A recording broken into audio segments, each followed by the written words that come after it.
أعوذ بالله من الشيطان الرجيم. بسم الله الرحمن الرحيم. ما كان لبشر أن يؤتيه الله الكتاب والحكم والنبوة ثم يقول للناس كونوا عبادا لي من دون الله ولكن كونوا ربانيين بما كنتم تعلمون الكتاب وبما كنتم تدرسون ولا يأمركم أن تتخذوا الملائكة والنبيين أربابا أيأمركم بالكفر بعد إذ أنتم مسلمون. صدق اللہ العلی العظیم. بات یہ چل رہی ہے کافی دنوں سے، شاید تھوڑا سا آپ کے ذہن میں ہو. 60 آدمی کا وفد جو جناب نبی کریم صلی اللہ علیہ وسلم کے پاس آیا، اس میں سیاسی لوگ بھی تھے اور مذہبی لوگ بھی تھے. تو اب وہی وفد کی بات ابھی پھر چل رہی ہے. کیا ہوا ان کے ساتھ، کیا بات ہوئی؟ تو پھر اہل کتاب تھے، اہل کتاب کا تذکرہ چلتا رہا، پھر ان کی بات ہو رہی ہے. 60 آدمیوں کا جو وفد آپ صلی اللہ علیہ وسلم کے پاس مسجد نبوی میں آیا، تو آیا کیوں؟ کس وجہ سے آیا تھا؟ وہ اس کا مقصد کیا تھا؟ کیونکہ سن 8 ہجری میں مکہ فتح ہو گیا. اب سب لوگ اسلام کے جھنڈے کے تلے آ گئے. اب ان عیسائیوں نے یہ سوچا کہ اگر ہم ان مسلمانوں کے ساتھ وحدت اختیار نہیں کرتے، معاونت نہیں کرتے، ان کی رعایت کو ہم نہیں مانتے، تو ہمیں یہ ہلاک کر دیں گے. یہ تعداد میں زیادہ ہیں، ہم تھوڑے ہیں، ہم پھر مارے جائیں گے. یہ لوگ وفد کیونکہ چلا آپ صلی اللہ علیہ وسلم کے پاس اس لیے آیا، اصل مقصد ان کا یہی تھا، یا رسول اللہ ہم آپ کی رعونت کو اختیار کرتے ہیں، آپ کی رعیت کو ہم اختیار کرتے ہیں، آپ ہمیں جو حکم فرمائیں گے ہم آپ کی بات کو مانیں گے. لیکن کیونکہ مذہبی لوگ بھی تھے اس کے اندر، علمی گفتگو بھی ہوئی. علمی گفتگو وہی ان سے سوالات ہوئے. شاید آپ کو ذہن میں آ رہے ہوں کہ عیسیٰ علیہ السلام کے بارے میں بات ہوئی کہ عیسیٰ علیہ السلام اگر وہ رب نہیں تو پھر کیا چیز ہے؟ تو ان کے بارے میں اس طرح کے سوالات ہوئے. تو ان لوگوں نے یہ کہا، یا رسول اللہ ہمارے بڑوں نے ہمیں یہ پیغام دیا کہ عیسیٰ علیہ السلام نے ہمیں حکم فرمایا کہ تم میری عبادت کرو، اس لیے ہم عیسیٰ علیہ السلام کے بندے ہیں، وہ ہمارے رب ہیں. اب ہمارا دل یہ چاہتا ہے ہم ان کے جانے کے بعد آپ کو ہم سجدہ کریں، پھر ہم آپ کی پوجا کریں. تو آپ صلی اللہ علیہ وسلم نے فرمایا ایسا نہیں. ما کان لبشر ان یؤتیہ اللہ الکتاب والحکم والنبوہ. پھر یہ آیات مبارکہ نازل ہوئی. اللہ رب العزت نے فرمایا کسی ایک بشر کو یہ حق نہیں پہنچتا، کسی ایک بندے کو یہ حق نہیں پہنچتا جس کو میں کتاب دوں، حکمت دوں اور نبوت دوں، پھر وہ یہ بندوں کو یہ کہے کہ تم میری عبادت کرو، اس کو یہ حق نہیں پہنچتا. اب یہاں پر 3 قیدیں لگئی ہیں، کتاب کی، حکمت کی اور نبوت پیغمبری کی، رسول کی. اس کے علاوہ جتنے بھی لوگ ہیں وہ ان سے خارج ہو گئے، ان کو تو یہ حق ویسے ہی نہیں پہنچتا. جو لوگ نبی ہیں اللہ رب العزت ان سے فرما رہے ہیں کہ تمہیں اس بات کا حق نہیں پہنچتا کہ تم اپنے بندوں کو یہ کہو کہ تم میری عبادت کرو، تم اپنے لیے کہو کہ تم میری عبادت کرو، تمہیں یہ حق نہیں پہنچتا. تو آپ صلی اللہ علیہ وسلم نے ان کو یہ فرمایا کہ یہ ایسا نہیں ہو سکتا. تمہیں عیسیٰ علیہ السلام اس بات کی حکم دیا ہو کہ تم میری عبادت کرو، تم یہ خود جھوٹ گھڑے ہیں، وہ اس طرح وہ نہیں کہہ سکتے. وہ تو اللہ کے پیغمبر ہیں، اور پیغمبر کی شان اور لائق نہیں ہے وہ تم اس چیز کی دعوت دے کہ تم اللہ کی عبادت چھوڑ کر تم میری عبادت کرو. وہ شایان شان نہیں ہے، تم یہ جھوٹ بولتے ہو. کیونکہ ان کا یہ تھا عقیدہ، یہ زومانہ الفاظ لیتے تھے. زومانہ یعنی کہ جس کے ایک معنی سے 2 الفاظ لیے ہوں. جس طرح ہم نے کل پڑھا راعینا کہ آپ صلی اللہ علیہ وسلم کو صحابہ کیا کہہ رہے ہیں، یا رسول اللہ آپ ہماری رعایت کریں، راعینا. لیکن ان یہودیوں نے کیا کہا، راعینا، عین کے بعد یا کو لائے، راعینا. اس کے 2 معنی آتے ہیں، ایک چرواہا اور ایک متکبر. انہوں نے اصحاب محمد صلی اللہ علیہ وسلم کا نام نہیں رکھ لیا کہ یہ بڑے متکبر لوگ ہیں، یہ تو چرواہے لوگ ہیں، ان کی کیا قدر و قیمت ہے. تو ان الفاظ کے ساتھ وہ چڑھایا کرتے تھے. تو اللہ رب العزت نے فرمایا کہ میرے محبوب کے دوستوں کا یہ الفاظ نہ کہو، تو اللہ رب العزت نے صحابہ کرام کو منع فرما دیا کہ تم یہ الفاظ اب استعمال نہ کیا کرو، رائنا کے بجائے انظرنا کہا کرو، یا رسول اللہ آپ ہماری طرف بھی توجہ و شفقت فرما دیجیے۔ اور بات یہ ہے، صحابہ کرام کے اندر کچھ لوگ ذہین تھے، کچھ پڑھے لکھے تھے، کچھ ان پڑھ تھے، ہر طبقہ کے لوگ تھے۔ تو آپ صلی اللہ علیہ وسلم کے پاس کچھ صحابہ جو کمزور ذہن کے ہوتے تھے وہ کہہ دیتے یا رسول اللہ آپ ہماری رعایت رکھنا۔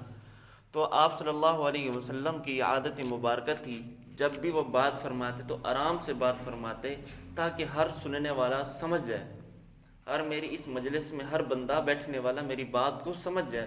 تو آپ صلی اللہ علیہ وسلم پھر ایک بات کو 3 بار دہراتے تھے، اس لیے وہ کہہ دیتے۔ تو اللہ رب العزت نے ان سے فرمایا کہ ایسے الفاظ نہ تم لوگ چھوڑ دو جس کے دو معنی ہوں۔ تو آج کل جس طرح یہ لوگ کہتے ہیں، ان کے نام پوچھو یہ کیا کہتے ہیں، کہتے ہیں میرا نام عبد الرسول ہے، عبد مصطفیٰ ہے، پھر یہ طویل کرتے ہیں۔ ہم کہتے ہیں عبد کا مطلب بندہ ہے، وہ کہتے ہیں بندہ نہیں ہے۔ فقہاء نے فرمایا کہ بندہ لانا بھی شرک ہے، ہم اس سے مراد لیتے ہیں غلام۔ اب عبد کا معنی وہ لیتے ہیں غلام، عبد مصطفیٰ، ہم مصطفیٰ کے غلام ہیں۔ تو یہ اس طرح کے نام رکھنا یہ ناجائز ہے، اس سے ذو معنی الفاظ پیدا ہو رہے ہیں کہ اس سے یہ بھی معلوم نہیں ہو رہا یہ بندہ ہے یا غلام ہے۔ تو فقہاء نے یہ منع فرما دیا کہ اس طرح کے ذو معنی الفاظ لینا بھی حرام ہے، منع ہے، ناجائز ہے، اس طرح الفاظ نہیں رکھنے چاہیے۔ عبد رسول، عبد غلام، مصطفیٰ، عبد مصطفیٰ، یہ نام صحیح نہیں ہے۔ تو ایک مرتبہ کسی شخص نے حضرت امام قاسم نانوتوی رحمۃ اللہ علیہ سے پوچھا کہ حضرت الصلاۃ والسلام علیک یا رسول اللہ یہ کہنا جائز ہے یا جائز نہیں ہے؟ تو حضرت رحمۃ اللہ علیہ نے فرمایا کہ جائز ہے۔ یہ ہو ہمارے دل میں یہ عقیدہ ہو کہ اللہ کے رسول صلی اللہ علیہ وسلم حاضر ناظر نہیں ہے، ہمارا کیا عقیدہ ہو؟ یہی عقیدہ ہو اللہ کے رسول حاضر ناظر نہیں ہے۔ آپ سب کا عقیدہ ہے یا نہیں ہے؟ سب کا عقیدہ ہے نا، اللہ کے رسول اپنے روضہ مطہر میں، روضہ اقدس میں حیات اور زندہ ہیں، یہ ہم سب کا عقیدہ ہے۔ لوگ یہ ہمیں وسوسہ ڈالتے ہیں کہ جب بندہ مر گیا وہ کہاں زندہ رہا، عجیب عجیب سی یہ باتیں کہتے ہیں۔ اللہ کرے تمہارا ان لوگوں سے کبھی واسطہ نہ پڑے۔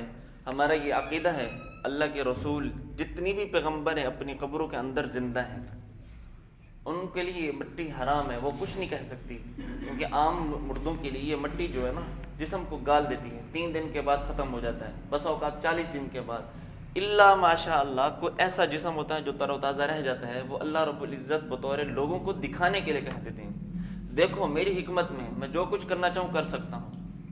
اب یہ جسم ختم ہو جاتا ہے، ہڈیاں ہو جاتی ہیں، قبر کھودنے والوں کو پتہ ہوتا ہے، وہ ایک قبر کو 3 مرتبہ بھی کھود رہا ہوتا ہے، مردہ بھی ختم ہو جاتا ہے، کیونکہ اصل تعلق ہوتا ہے روح کا، وہ روح عالم برزخ میں چلی جاتی ہے، جس وقت بندہ مر جاتا ہے فوراً روح نکال کے وہیں چلی جاتی ہے، تو وہ میکائیل علیہ الصلوۃ والسلام وہ روح قبض کر کے وہاں لے جاتے ہیں۔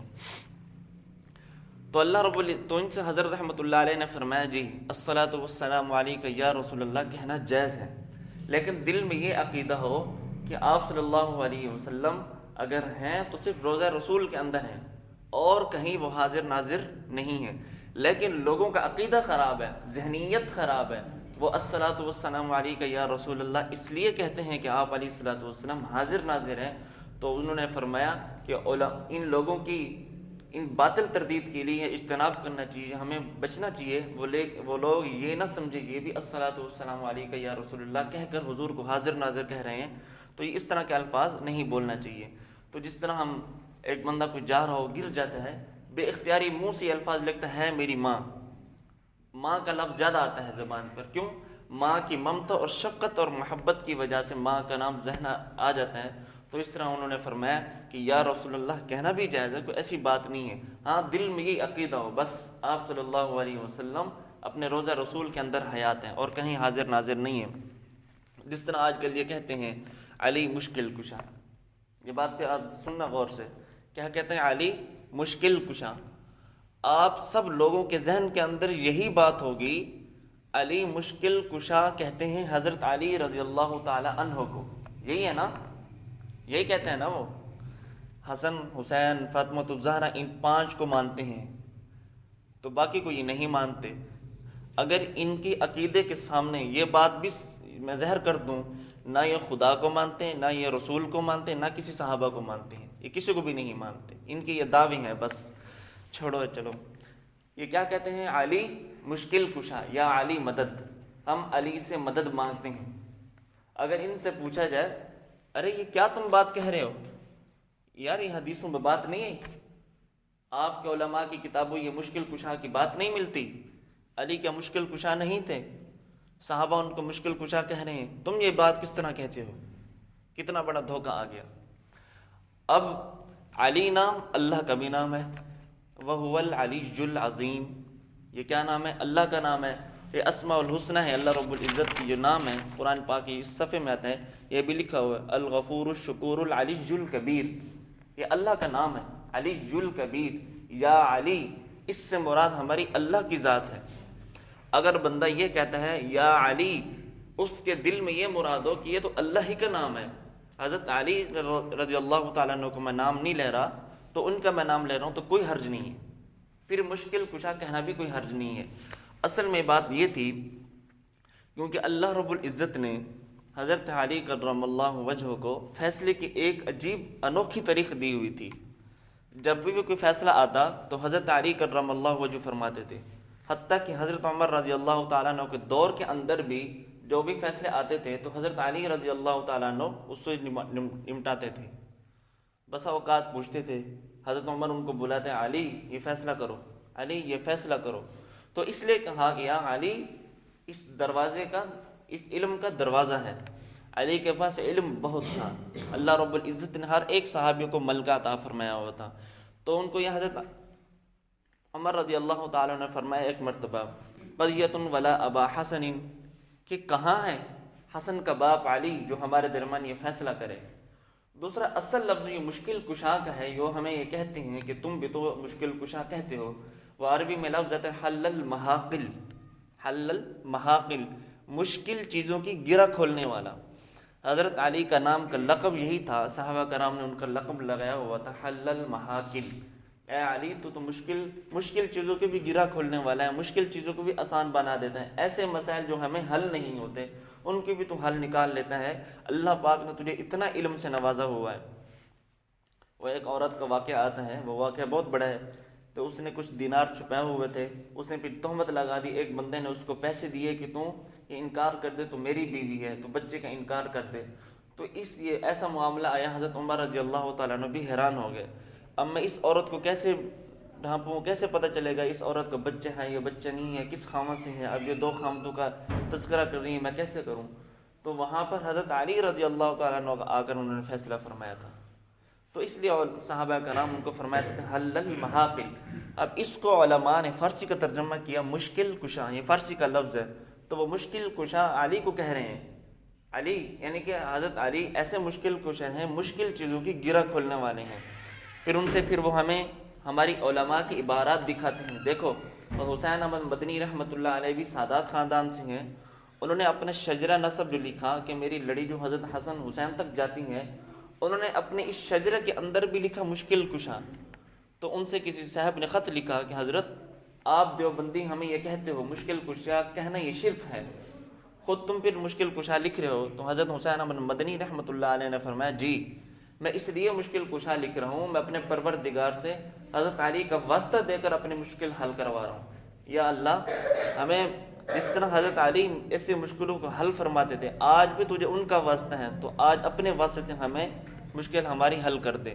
ہم علی سے مشکل نہیں مانگ رہے تھے، وہ ہمیں یہ نہیں کہہ رہے کہ علی ہماری مشکل دور کر دے، بلکہ ہم اللہ رب العزت نے اپنی مشکلات کو حل فرما رہے ہیں۔ تو یہ بات اس لیے اللہ رب العزت نے منع فرما دیا، ذو معنی الفاظ نہ لو، یعنی جس ایک لفظ کے دو معنی ہو اس کو نہ لو، شرک ہوتا ہے، کیونکہ آج کل عوام میں یہی ہے، یا علی کہنا حضرت علی کو مراد لیتے ہیں، اس طرح ہمیں یہ اس طرح کے الفاظ استعمال کرنا ناجائز ہے، نہیں لینا چاہیے، اس سے شرک پیدا ہوتا ہے۔ دوسرا فرما دیا کہ ناموں کا بھی اثر ہوتا ہے، نام رکھو تو ٹھیک رکھو، کیونکہ لوگ کیا رکھتے ہیں عبد مصطفیٰ، عبد الرسول، تو اس سے بھی اللہ رب العزت نے منع فرما دیا، اس طرح کے ذو معنی الفاظ بھی تم نہ رکھو۔ ایک مرتبہ ایک صاحب آیا اب صلی اللہ علیہ وسلم کے پاس، دیہاتی آدمی، اس کے پاس کتا بھی تھا، تو آپ صلی اللہ علیہ وسلم کی عادت مبارکہ تھی، جو بھی صاحب آتے تو ان کا نام پوچھتے، پھر نام سے ہی بلاتے، نام سے بلاتے تو اس سے پیار اور محبت الفت پیدا ہوتی۔ تو آپ صلی اللہ علیہ وسلم نے ان سے پوچھا کہ تیرا نام کیا ہے؟ اس نے کہا میرا نام ظالم ہے، میرے کتے کا نام راشد ہے۔ تو آپ صلی اللہ علیہ وسلم نے فرمایا آج کے بعد تیرا نام راشد ہوگا، تیرے کتے کا نام ظالم ہوگا۔ تو کیونکہ سلیم الطبع آدمی تھا، وہ چپ چاپ کر کے چلا گیا، ٹھیک ہے یا رسول اللہ۔ راشد کا مطلب ہوتا ہے ہدایت والا۔ تو ایک اور صحابی ہیں سعید بن مسیب رحمۃ اللہ علیہ۔ سعید یہ تابعی ہیں، انہوں نے حضور صلی اللہ علیہ وسلم کو نہیں دیکھا۔ ان کے جو والد تھے مسیب، یہ صحابی تھے، ان کے جو والد تھے حزن، یہ بھی صحابی تھے۔ آپ صلی اللہ علیہ وسلم نے ان سے کہا حزن آپ اپنا نام تبدیل کر دیں، کیونکہ آپ کے نام کا نام آتا ہے حزن سے، اس کا مطلب ہے کھردرا، کھردرا اس کا مطلب یہ بنتا ہے، آپ اپنا نام کوئی اور رکھ لیں۔ تو ان صحابی نے کہا یا رسول اللہ اس نام کے اندر کوئی شریعت میں ممانعت تو نہیں ہے، ٹھیک ہے میرا نام رہنے دیں، جس طرح میرے آبا و اجداد نے اس کا نام رکھا ہو، میں اس سے ہی معروف ہوں، تو میرا نام رہنے دے۔ تو حضرت سعید بن مسیب رحمۃ اللہ علیہ فرماتے ہیں اگر میرے والد، کیونکہ آپ صلی اللہ علیہ وسلم نے ان سے فرمایا اپنا نام سہیل رکھو، سہیل کا مطلب ہے سہل، آسانی والا۔ تو حضرت سعید بن مسیب رحمۃ اللہ علیہ فرماتے ہیں اگر ہمارے دادا آپ صلی اللہ علیہ وسلم کی بات کو مان لیتے، اپنا نام تبدیل کر لیتے، تو ہم آج بھی نرم ہوتے، کیونکہ یہ نام کی ان کے بدولت آج ہم بھی سخت مزاج ہیں۔